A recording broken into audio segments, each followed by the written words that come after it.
Until Dick Cheney eclipsed it with his own tour of the CYA variety, the most prominent public effort by the Republicans this year had been the George W. Bush Presidential Legacy Tour. Even if underpublicized at the moment, it is still continuing, but now it has hit a huge landmine, a fact about George Bush's presidency that may overwhelm every other symbol of it. It is, with great irony, about reading. It is that the previous president had enough time to read 1 or 2 books per week.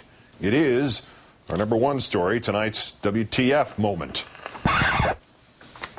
Apparently, this is the current occupant's president as an ordinary guy behind-the-scenes interview week. He did one of those unprecedented access performances with Britain's BBC, so this quote comes from yesterday. Justin Webb, reading anything at the moment? President Obama. You know, I'm reading a book called Netherland by Joseph O'Neill, almost finished, excellent novel. Justin Webb. We'll let you get back to it. I'm sure you have other things to do. Before you wonder just how stoked Mr. O'Neill is at the presidential plug, consider this from our friend Howard Feynman, who published it online for MSNBC.com on May 6th. Here's a small but revealing sliver of news concerning our cool, hard-to-fathom president. According to his closest advisor, David Axelrod, Barack Obama really likes the novel he's reading right now. In fact, he likes it a lot. It's the first non-business reading he's allowed himself since Inauguration Day. The first novel for the first reader, revealed by David Leonhardt in the New York Times, is Netherland by Joseph O'Neill. Revealed by David Leonhardt of the New York Times, you say. That would have been on April 28th, but it referred to an interview he had with Mr. Obama 2 weeks earlier on the 14th. At the end of our conversation, when I asked him if he was reading anything good, he said he'd become sick enough of briefing books to begin reading a novel in the evenings. Netherland by Joseph O'Neill. Oh, begun reading it on April 14th, and he's nearly finished, you say. One suspects this is no indictment of the quality of the prose or the plot. He is the President of the United States. He's busy. He can't spend all his time reading books or watching, say, cable chatter on television. Frankly, I don't want the President to have more time to read books than I do.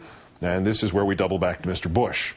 I don't read a lot of Karl Rove's columns in the Wall Street Journal, but frankly, even if I did, I can't think of anything I'd like to read less than a Karl Rove column at Christmas time. Yet here, helpfully resurrected, is part of his Yuletide offering from last December 26th.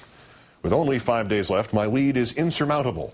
The competition can't catch up, and for the 3rd year in a row, I'll triumph. In second place will be the President of the United States. Our contest is not about sports or politics, it's about books. It all started on New Year's Eve in 2005. President Bush asked what my New Year's resolutions were. I told him that as a regular reader who'd gotten out of the habit, my goal was to read a book a week in 2006. 3 days later, we were in the Oval Office when he fixed me in his sights and said, I'm on my 2nd. Where are you? Mr. Bush had turned my resolution into a contest, etc., etc., etc. Rove revealed that in 2006 he had read 110 books to Mr. Bush's 95. In 2007 it was 76 books to Bush's 51. And as of that last week of last year, 2008 was Rove 64, Bush 40.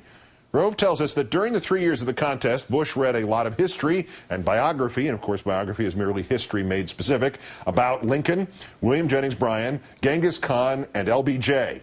Huey Long, Andrew Carnegie, Mark Twain, King Leopold, the English-speaking peoples, the manhunt for Lincoln's assassin, Khrushchev, Andrew Mellon, Dean Acheson, Vienna in 1814, FDR, the Spanish Civil War, and Babe Ruth.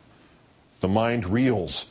For 8 years, history ran hot and cold through every minute of George Bush's life. He was knee-deep in it, carried by it, reckless with it, desperate to influence it. And instead of staying focused on it, he preferred to read about it.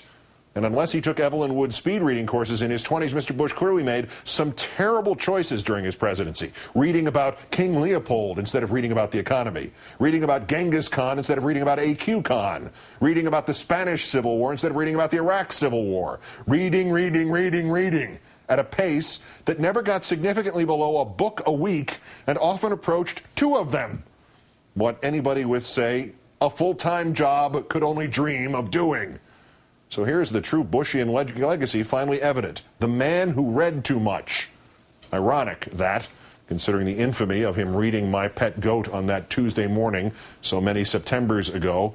Ironic that, considering that a month earlier in the most prime of reading venues at the ranch, after a hard 6 months plus of not really doing anything yet as president, it was what he didn't read that made all the difference in the world. That day that they brought him the broad strokes of 9/11 in booklet form. Too bad, Mr. Bush. Next time, less Babe Ruth, more bin Laden determined to strike in U.S. WTF. Let's count down for this, the 2,225th day since the previous president declared a mission accomplished in Iraq. I'm Keith Olbermann. Good night and good luck.